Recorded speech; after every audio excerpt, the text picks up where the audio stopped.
I denne video giver jeg en kort introduktion til varestrukturen i Thetis CMS. Thetis CMS tilbyder en struktur, der gør det muligt for langt de fleste virksomheder at afbilde deres varer på en effektiv måde i systemet. Det vil sige uden at skulle registrere de samme oplysninger flere gange. Samtidig er det muligt at registrere alle oplysninger, som er relevante for håndteringen af varerne på lageret.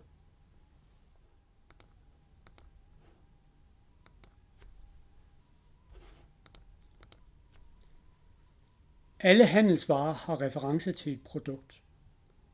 Produktet er en overordnet beskrivelse af handelsvaren. Flere handelsvarer kan have reference til det samme produkt.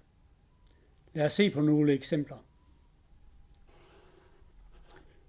Alle t-shirts har reference til det samme produkt. De er forskellige varianter af det samme produkt. De adskiller sig ved at have forskellige farver og størrelser.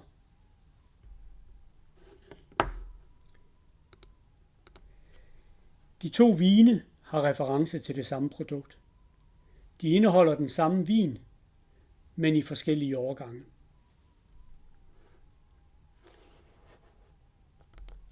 De to passemolvarer har reference til det samme produkt. Det er nemlig de samme piller, men den ene handelsvare er en enkelt æske, hvor den anden er en hel karton. Lad os kigge på produktet bag de forskellige t-shirts.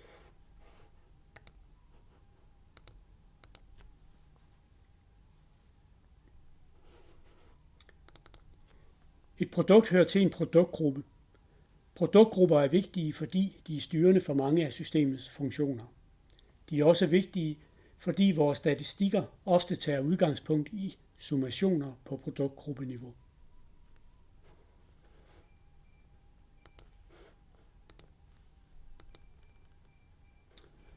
En handelsvare kan være en samling af andre handelsvarer. Sådanne varer kalder vi bundvarer.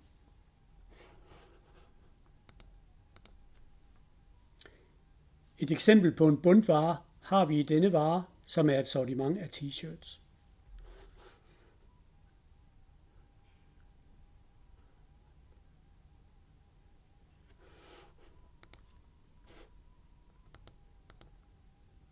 Til en handelsvare kan der automatisk følge andre handelsvarer.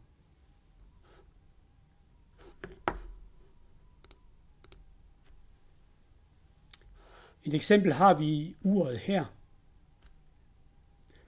som der medfølger et monteringsbeslag til.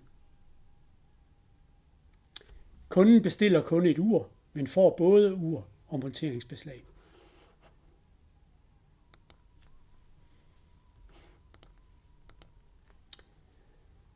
Nogle varer kan komme i forskellige pakninger. De pakninger, som vi køber eller sælger, skal oprettes som handelsvarer. Men de pakninger, som vi ikke køber eller sælger, betragter vi i stedet som logistiske varianter.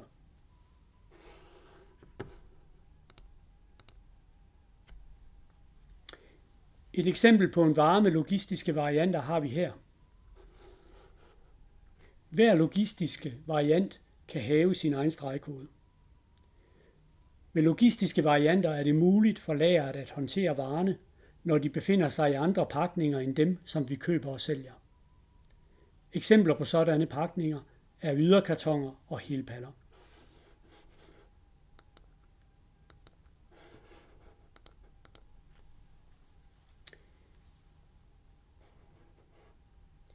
Forskellige eksemplarer af den samme handelsvare kan adskille sig fra hinanden på mange måder.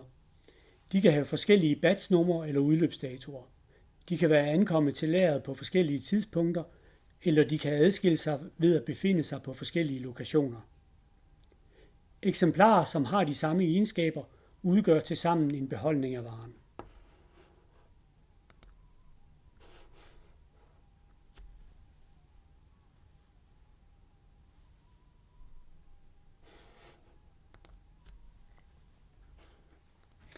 Varestrukturen i Thetis CMS kan beskrives som et hierarki. Øverst har vi produktgrupperne, som hver især indeholder mange produkter. Produkterne indeholder oplysninger, som kan være fælles for mange handelsvarer. En handelsvare kan alt efter sin art siges at indeholde eller være en variant af et produkt.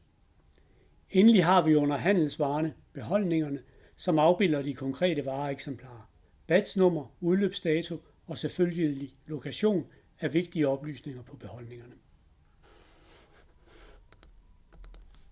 I denne video har vi betragtet varestrukturen i en enkelt virksomhed, som den er afbildet i et enkelt dataområde i TheTCMS. Hvis I driver lagerhotel, kan I inden for rammerne af jeres abonnement oprette mange dataområder. Hver dataområde har sine egne produktgrupper, produkter, handelsvarer og beholdninger. Tak fordi du kiggede med. Hvis du har spørgsmål eller bemærkninger, er du meget velkommen til at efterlade en besked i kommentarsporet. Du er også velkommen til at kontakte os på telefon eller e-mail.